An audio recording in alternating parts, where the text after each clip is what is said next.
Up next, Alan Jaffe is joined by Dr. Sanjay Kaul, a cardiologist on the staff at Cedars-Sinai in Los Angeles with an extensive history of working with the FDA.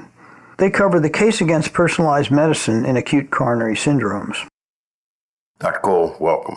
Thank you. It's a pleasure to be here. Do you think that we ought to have personalized treatment of ACS? Yes, indeed. The whole goal of personalized medicine is to identify patients who are at a high risk, who may respond to effective therapies. The way I see personalized medicine in the management of acute coronary syndrome, as you correctly identified, can we use platelet function tests and can we use genomic tests that identify polymorphisms that metabolize clopidogrel. As you know, clopidogrel is a prodrug, and it requires active biotransformation for it to be effective. And one of the enzymes that is responsible for that biotransformation is the CYP2C450 class of enzymes, specifically CYP2C19.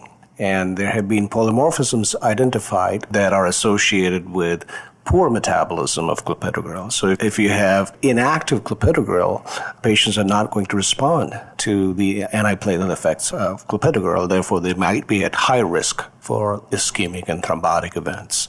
But there are two alleles each. So are there homozygous as well as heterozygous polymorphisms that we might think about? Yes, indeed. The risk of thrombotic events applies specifically to the homozygotes. CYP2C19.2 homozygotes. And the allelic frequency of this genotype is about 2% in the Caucasian. And there are certain ethnic groups where the prevalence is higher than that, up to 14% in some Oriental populations. So this ought to be an important determinant of therapy. How do we think about and what criteria do we apply when we're looking at this sort of testing to decide whether or not it ought to be used routinely or in individual patients? In order for a biomarker to have clinical utility, there are 4 or 5 basic principles. We need to have a test that is practical in the clinical setting, that is easily available and affordable, so in a point-of-care setting. That's number 1. Number 2, that test should accurately identify patients at low risk versus high risk. And number 3, identification of at-risk individuals should lead to therapies that modify the outcomes. And that's the most important to a clinician. You could have a great test that has fantastic prognostic utility, but if you don't have means to be able to therapeutically modify the risk of that individual, then that test really means nothing to the clinician. And the number 4 key component of this process is that it has to be a cost-effective intervention. And so when you apply these principles to the currently available tests that we have for, let's say, platelet function testing, we have a point-of-care assay available. We call it the Verify Now assay. It has modest prognostic utility. There have been 2 studies done with the Verify Now assay to see if we could determine it has predictive utility, meaning therapeutic modification of risk. And both studies, the Gravitas and the Arctic study, were basically negative studies. We have prognostic utility, but we don't have predictive utility. For the genomic testing, we have 2 point-of-care assays that were recently FDA approved. But again, the prognostic utility is modest, and we have absolutely no evidence for predictive utility. So forget about the cost-effectiveness of these interventions when we really don't have any information about the predictive utility of these tests. Because you would think from first principles that this sort of testing ought to be helpful. Are there reasons why we don't have that information? Have we focused on too broad a cohort of patients? Are there subsets we ought to focus on to a greater extent? Right, that's a great question. The association of these tests with clinical outcomes may be outcome specific, meaning the association is stronger with respect to stent thrombosis rather than other ischemic outcomes. Unfortunately, as you know, the frequency of stent thrombosis is so low that it will take a trial of 30 to 40,000 patients to be able to find out whether there is any predictive utility of this. So that's one of the barriers to systematically evaluating the utility of those tests. Not only is it outcome specific, it may actually be indication specific. So if you have patients with acute coronary syndromes that are medically managed, they're at lower risk. So these tests will have lower predictive utility there. But if you have patients that are high risk that are managed through early invasive strategy undergoing PCI, that may be the kind of a scenario where these tests may have some predictive utility.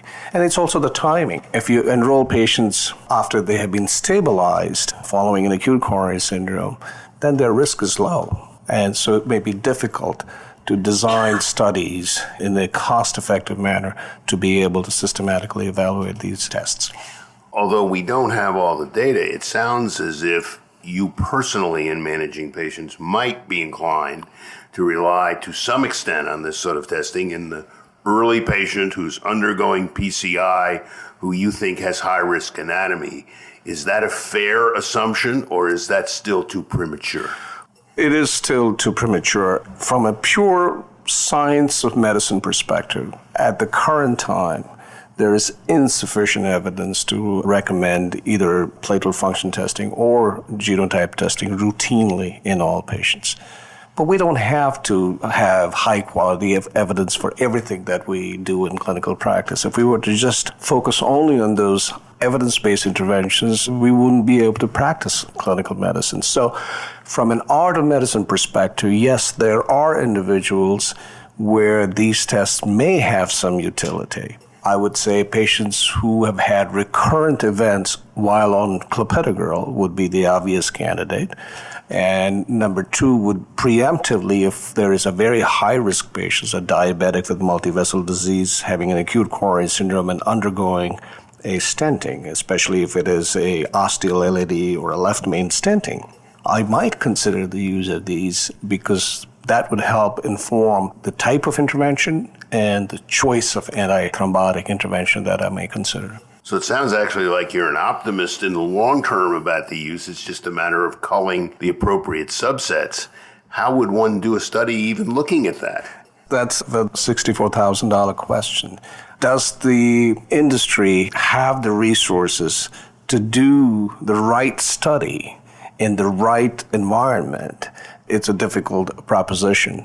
But yes, from basic principles and from the biology, it makes eminent sense to do that. I'm neither an optimist or a pessimist. I like to point out the exact level of water. And some may say that's the definition of an engineer or an impartial observer. But I do believe that genomics especially is eventually going to get there, but not faster than the speed of science. So how long do you think it might take? It sounds like you really are an optimist in the long run. Yes, for any therapeutic intervention, it goes through several phases. Initially, there's a lot of enthusiasm for it. Some may characterize it as hype. There's a little bit of a disappointment, but eventually we embark on the slope of enlightenment and eventually get to that plateau of productivity, as was described by the Gartner's hype cycle. I think we are right now just in the beginning stages of the slope of enlightenment, and in the next decade or two, we might get to that plateau of productivity. Hopefully, when these trials are done, you'll come back and inform us about how to use these more definitively. Thank you.